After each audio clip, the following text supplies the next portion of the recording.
Hi everybody, welcome back to PM Homestead. I just thought maybe I'd have a little sit down here, chat about why you need to keep a food pantry.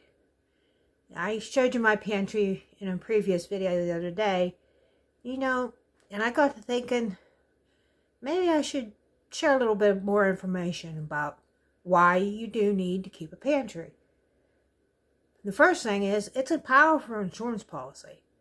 Like I said before, when my husband was off work, that's how we survived. We never made it to the grocery store, except for milk and maybe a loaf of bread once in a while. But we lived off of our pantry and our freezers. It allows you to get through any lean times without asking for help or worrying where your next meal is coming from. It gives you the peace of mind no matter what life happens. It also gives you a sense of self-sufficiency. Knowing you could feed yourself and your family if times got tough. And that can mean anything, someone has an illness, someone suddenly loses their job. There's lots of reasons why you need to have a backup. And also, this one too, I didn't think of till just the other day, was helping others. Somebody maybe has a house fire or a flood or something, an emergency situation, and they lose all their food. They lose all their belongings. You can help them by giving them some food that you've prepared, you've put back. Or just simply helping family out, Every time my son and his girlfriend come to visit, I send them home with something. My grandma did it to my mom did it to me, and now I'm just passing it down the line. You help people when you can. Like I said before, major weather situation, you get, a foot of snow. Like the southern states, they're not used to having a lot of snow. It takes the power out. If you got canned food, shelf-stable food on hand, you don't have to worry. If you got a way to heat it on your grill. Build a fire. Some things you can eat right out of the jar. You don't have to be a doomsday prepper to have a pantry. We just prepare for those situations that just may happen. And you never know when something like that's going to happen. And one way to establish a pantry is keep track of, let's say for a month. Just keep a track of what you eat. Keep a little note maybe on your notebook paper or on your refrigerator. And okay, today we made spaghetti, which required noodles, sauce, hamburger. Okay. If you have spaghetti once a month, then that's one of each one of those. If you make chicken noodle soup, you need chicken, noodles, broth, some seasonings. You do that 2 times a month, you need twice as much. But you do this, once you establish the things you normally eat, then you do it one step at a time. You make sure you include your nutritious items that don't require refrigeration or cooking. You want to always store extra water. At least 1 gallon of water per day a person uses. Okay. You need to locate a dry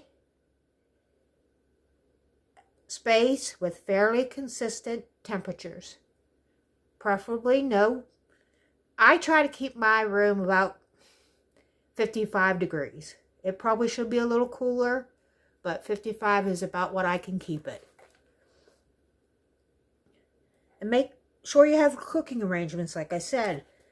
If your main form's not working, if you have a grill, make sure you have gas for it, or charcoal for it, or wood to have a fire. Okay? Next, you take action.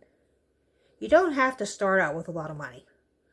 When you go to the grocery store, set aside $10 a week on products that you're going to put back in your pantry. Those items will be stocked for you down the road. Take advantage of local store sales, weekly specials, and use coupons. Yeah, coupons can be kind of a pain at times, but they help. They help save you money. They help fill your pantry. And if you have the extra money, if you need 1 bottle of ketchup, buy 2. Put 1 back in your pantry. If you need 2 cans of corn, buy 4. Put 2 back in your pantry. If you can afford it, buy double of what you normally get at the grocery store and put that extra back in your pantry. That way, you're getting what you need, plus putting back for future use. You want to make sure you have some sort of canned meats. I have canned tuna and canned chicken from the grocery store. I do eventually plan on canning my own chicken. I have canned my own beef, my own pork products. They're in jars on the shelf because you want to have that form of protein. Beans, of course. Beans are a high protein item. A lot of people don't like beans, but there's so many different ways you can prepare them. Whether you keep them dry or you can them, pressure can them, season them, then all you have to do is open a jar. Okay. Let me see here in my notes. Okay, here's just a quick, foods with long lifespan that you can keep in your pantry. Sweeteners, raw honey, white sugar, brown sugar, maple syrup. They last a long time. Salt. Of course, everybody uses salt, but do you ever think to keep some back? Whole spices, vanilla extract if you do a lot of baking.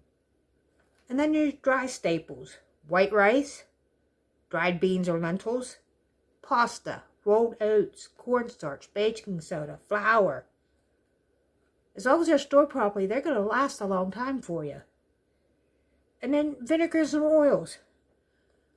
I try to keep an extra 2 gallons of cider vinegar, apple cider vinegar, and 2 gallons of white vinegar on stock all the time. I keep extra dressings. Italian dressing, ranch dressing, mayonnaise in my pantry.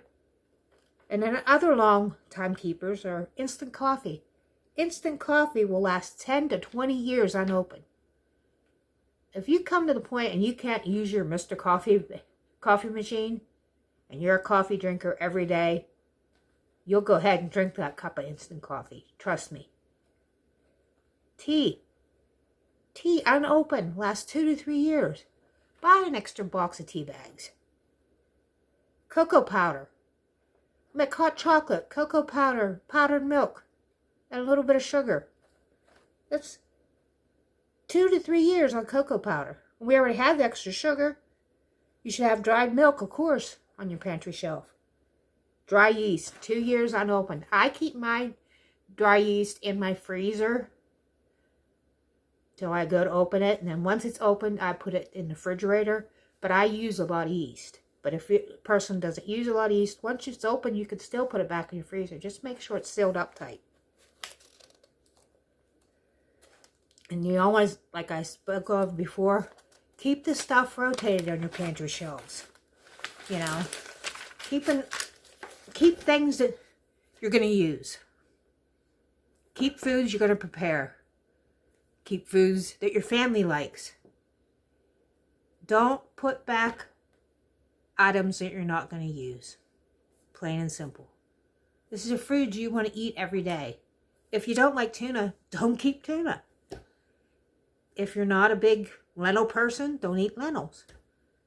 Barley, there's another one good keep. There's a lot of different recipes if you just take the time to look.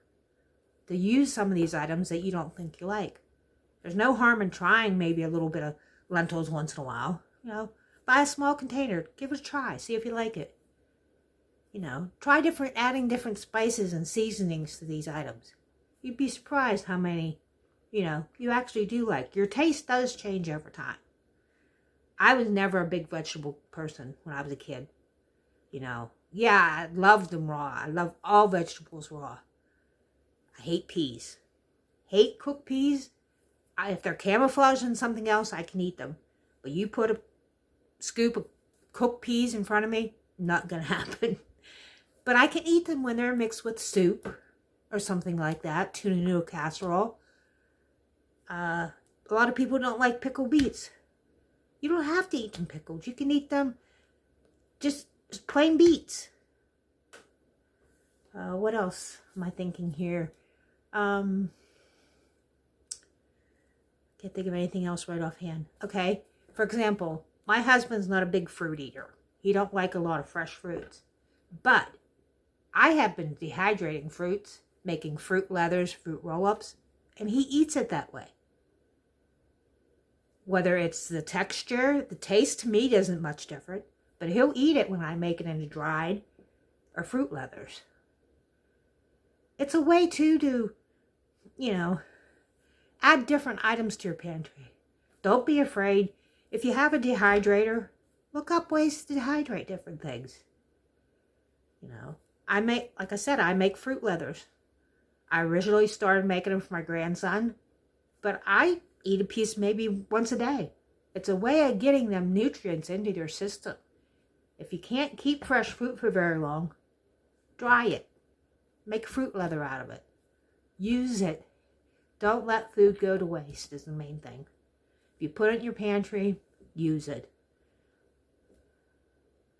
Well, I think I've kind of talked long enough, and I hope I explained, a little bit more why we keep our pantry and why I keep certain things in my pantry. Yes, I have pantry, small food cupboards in my kitchen, for, I don't call it overstock, but my everyday use. The things that are in my pantry, I go down and add to my everyday use, if that makes sense. If you have the space to do that, it's a really good insurance policy to have. Life can change in a moment's notice. You never know. God forbid something major, disaster happens. You can't get to the grocery store. You can't afford to go grocery shopping. But you could go to your pantry. You can make a meal out of what you have there. You have that insurance policy that at least you and your family can eat for as long as possible. Whether you keep enough for 3 months in your pantry or you keep enough for a year in your pantry, you have that insurance policy that you have food. You won't starve.